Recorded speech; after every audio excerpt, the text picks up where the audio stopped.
I'm addicted to coffee. And I mean I'm addicted to coffee because when I stop drinking coffee, I experience hell. I get the shakes, I get headaches, I get feverish from abstaining from coffee. The book I'm reading called Caffeinated, which I just randomly got when we went to the bookstore.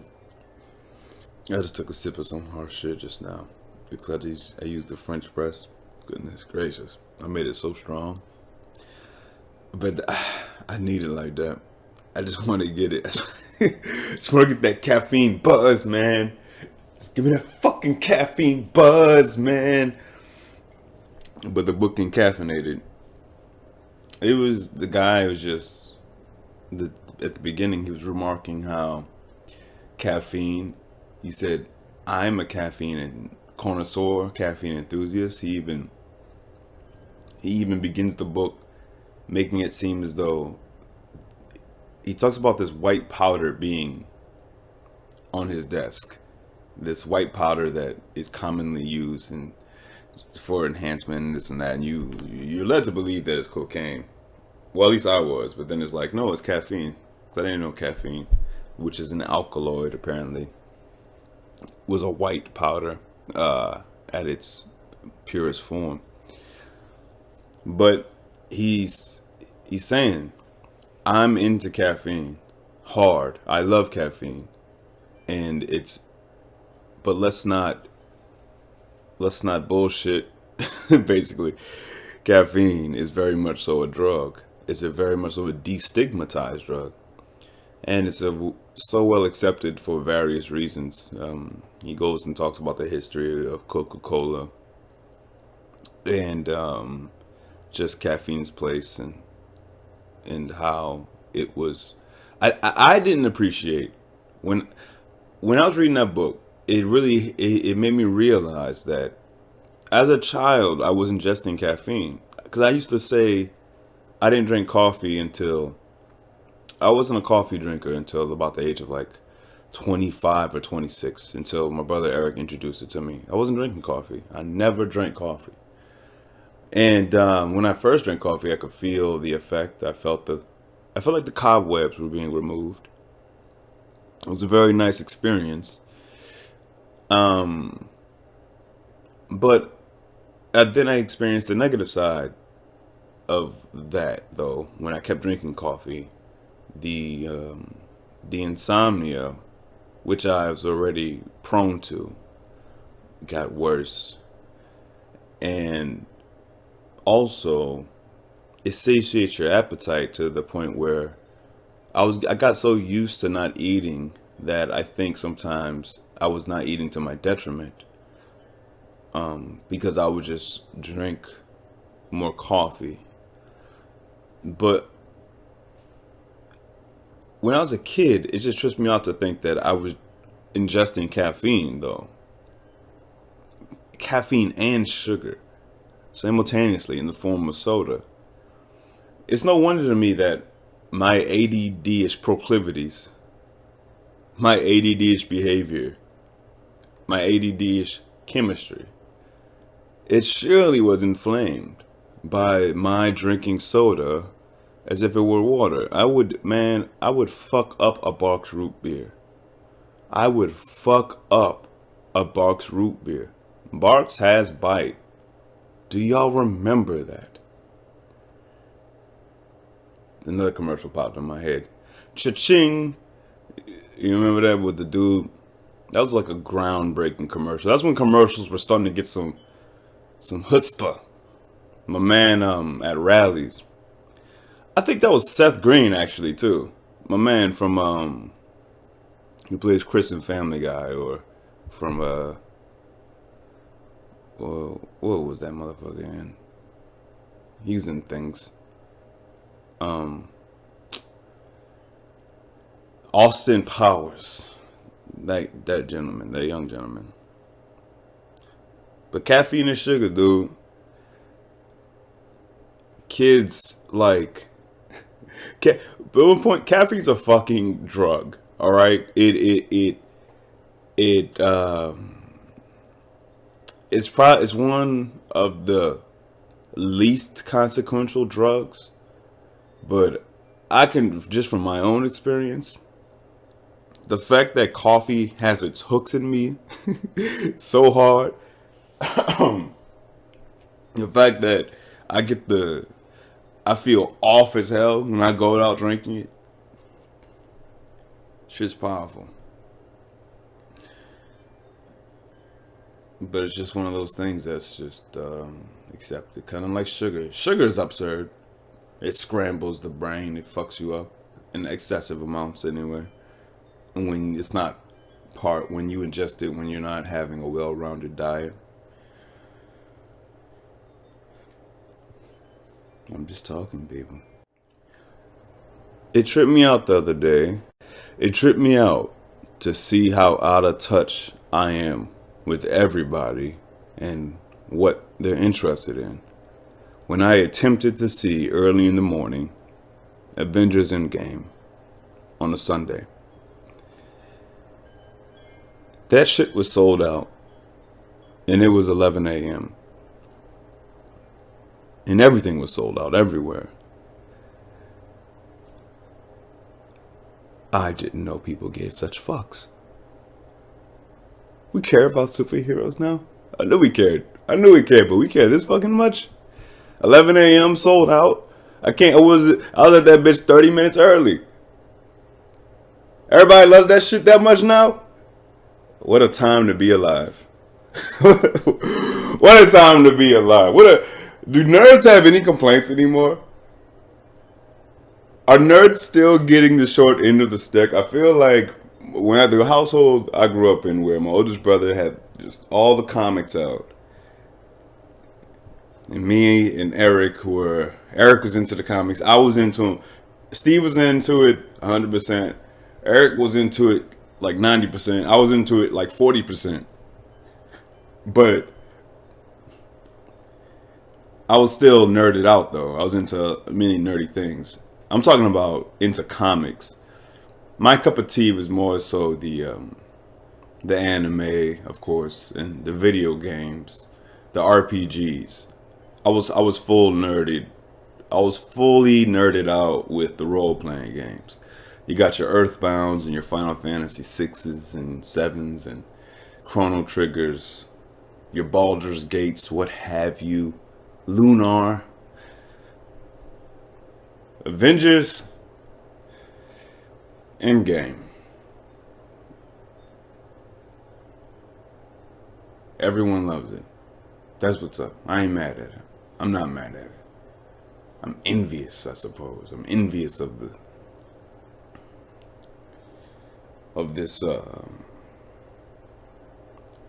little nerd boy, little nerd boy who's into comics. Go, little nerd, be free. This is where you belong now. I don't know. I'm sure he still gets bullied. Even though now you got the haven of online gaming and everything. You don't have to ever step foot outside your fucking house if you want to be a recluse. I mean, obviously, if you wanted to do that before, you could do it. But now it's like utterly convenient to do so, to fulfill that fantasy. And I'm not mad at you for that either. People not want to be around other people, I see why, man. Although it's not good to become so used to that luxury of not rubbing elbows, of not colliding with other folks. Obviously, it's not good, because eventually you'll probably have to be amongst people. Something's gonna happen where you need those skills, you need those muscles to be warmed up. And plus, there's something in us, man. Something in us as humans. There's things that wire us for better and for worse. You know? For the worse, we're wired to just fixate on appearances, to care about looks so damn much, to interpret looks as if they're profound and super meaningful.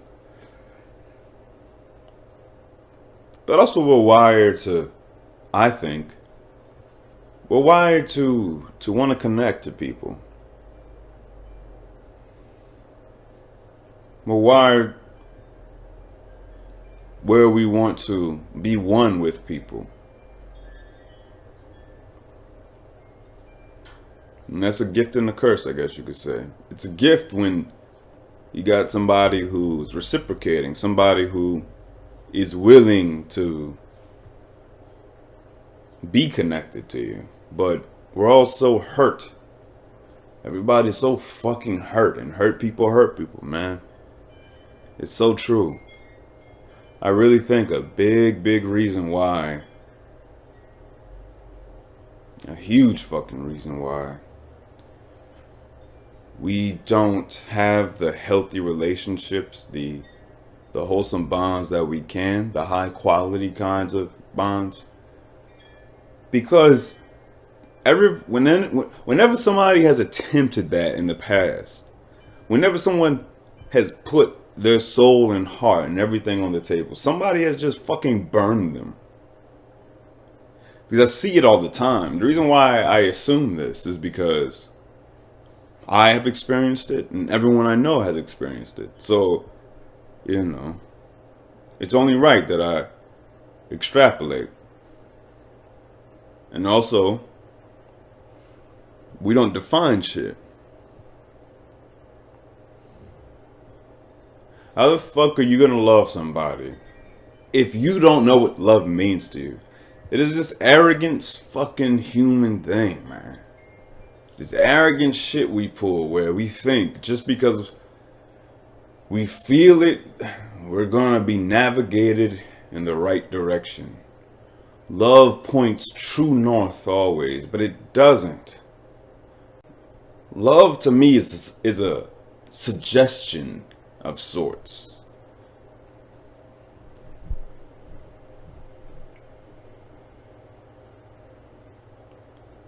It's like it wants to come out, let it come out, but that's tough, ain't it, to look at it like that. What do I do now? If you feel love for somebody that you're only messaging, you meet them on Tinder, right? They're super handsome, they're super beautiful, you're messaging back and forth, and they're saying all the right things, and you haven't met them yet, okay? And then let's say,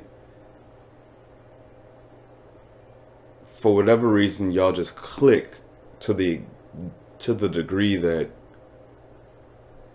you feel it's appropriate. You feel that it might be crazy, but it's just right to say I love you because you feel love.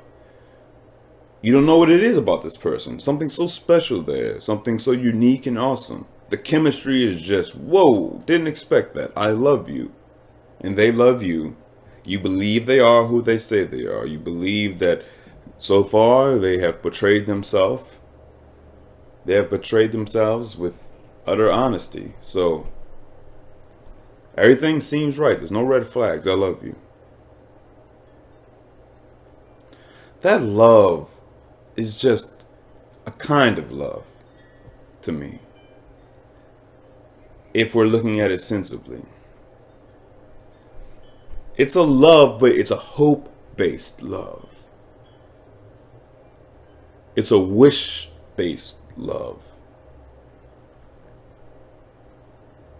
You're hoping that if this person if they look like how they actually look to you, and if they behave how they're portraying, what they're exhibiting, if everything is true, I love you. I can predict, my imagination leads me to predict that if everything remains constant and true, I love you. But it's also hope-based and wish-based because we often don't factor in the serious conversations. Motherfuckers ain't having no talk about nothing. About, like, ain't no talks about your views on fiscal responsibility. on health consciousness, on the importance of it. When I talk about health, first talking about with anybody that I could possibly have a relationship with, one thing I would say, or one thing I would feel is just that for me, health consciousness is a non-negotiable factor into any relationship. Because health consciousness to me is not about some kind of life choice that's just a preference for the sake of appearances, bragging rights or something. Health consciousness to me is about as sensible and necessary as investing into your retirement. But that love that you would have for that person is real. I would argue that you're feeling love, but that kind of love is not sustainable. It's unlikely that everything's going to be as you hope and wish. So it's a bit preemptive. Now, let's say you meet the person. Everything is how you wished and hoped. Lovely lady, lovely gentleman. No red flags. Everything has remained true and constant. Boom, that's evidence-based love. That's reason-based love.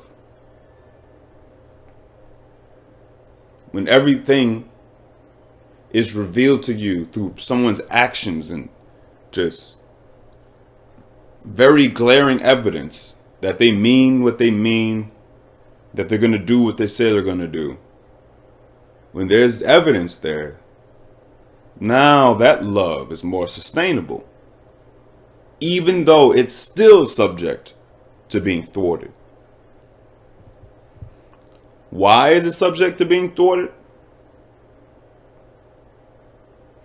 Because no matter how much fucking love you feel, no matter how awesome it is to feel it, within the human environment, within your internal environment as a human,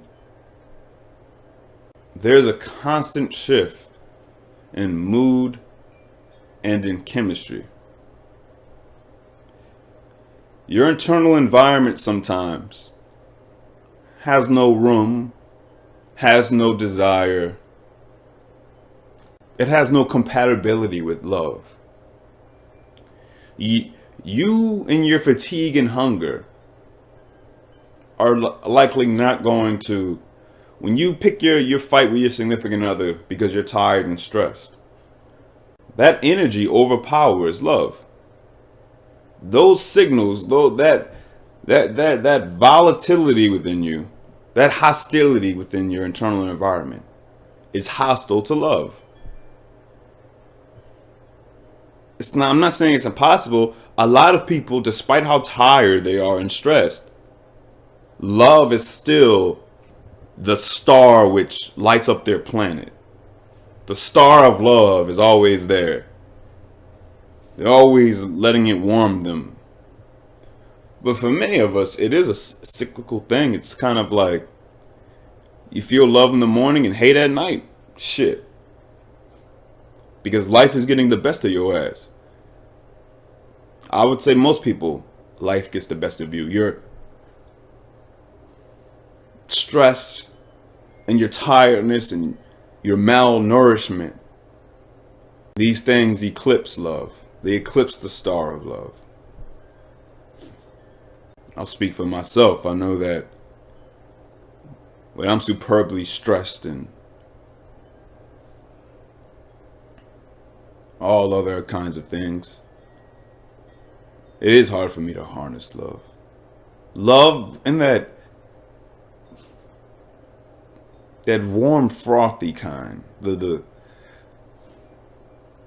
But love doesn't always have to be smiley either. Love to me can even be an intellectual based love. Meaning, if you're tired and stressed, I think you can go to the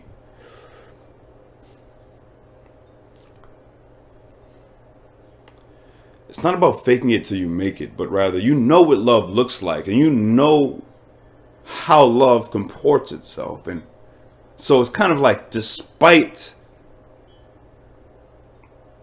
the warmth not being there, despite being defeated by the world, by the stress, by the fatigue, you choose to try to harness the behavior of love anyway. The respect, the civility, the kindness, even if inside you is just hell. Usually when people feel hell, you feel their flames. You feel their grumpiness. They won't try to endure. It's sort of like, if I want to continue the illustration of like the internal environment and the seasons and stuff, you might be in the middle of your hurricane, as the news reporter, with the with the poncho on, and the winds and the rains are beating down on you. But the love is you still trying to focus and communicate and articulate your point to the audience, which is to your significant other, to whomever. That's how I feel sometimes. There's a storm inside. It's hard to be warm and kind and positive. There's something going on that makes it very difficult to do so. But we still have the ability to focus, to place the spotlight of our attention on what we can decide as the greater good. And that's to continue the harmony. That's to do that which contributes to the harmony. You gotta define love, man. You really gotta define or focus on the qualities of it. And not just, the only thing I'm against, not the only thing I'm against, one huge thing I'm obviously fucking against, it's just acting like you know what love is already. You have to be able to explain what it means to you, I think. To be able to harness it as consistently as possible, as effectively as possible. This ability. Some people think that, I've heard somebody say before, if you get married and get divorced, then two people never loved each other or whatever. Like, I think we have all these misconceptions about what love is and how it's subject to decay. Especially because it begins within you. It begins within you. I think we take a lot of responsibility off of ourselves when it comes to love, man. We look to the other person to activate it. It's similar to me, some people can't have any kind of fun without somebody else. Or they need another person for some kind of crutch. I think our failure to realize that the love starts within us first and foremost, and that we're the decisive element ultimately, that another person can make us feel love, but we're the authors of that love, because they didn't make it, they just helped activate it. We don't look at it like that. Because you know what that implies? It implies that you don't need people. But it's not that you don't need people. It's just that people aren't. You can hang your hat on that. Like, your ex isn't the only person who can make you feel love. Or this person who eventually shot you down because you confessed your love to them, that you love them. That's not where your love ends. It doesn't begin and end with them. They were the ones who may have triggered it, facilitated it, activated it. But they didn't fucking push anything down your throat. It wasn't an IV drip. It was all psychological, maybe even spiritual, but it's still invisible. It's not even about it being invisible. It's about its origin being within you. Its origin and its end inside you. I used to not be able to wrap my head around somebody loving stamp collecting, somebody loving just collecting. Well, I understand in collecting bugs or any kind of animal research. I get that, how you can love that. But let's say something that just seems so boring. Somebody just loving, I don't know, man. Stamp collecting, I guess, is the best fucking example. Coin collecting or what have you. Like loving it. Like just loving it. Of course they can love that. You can love anything. We are the meaning makers, man. You're the fucking meaning maker. I respect those kind of people more than ever. Because many of those people didn't let society dictate what they can love. These motherfuckers love what they have. They love what they love despite the stigma, despite the scrutiny, despite the eye roll. They allowed their love to latch on to something that people tend to look down upon. People tend to question the worthiness of. I respect the fuck out those people. We're the cowards. We're the cowards, those of us who, unbeknownst to us, what we love and what we're doing is merely just a consequence of our desire to please our little worlds, the people within our little worlds. But I'm just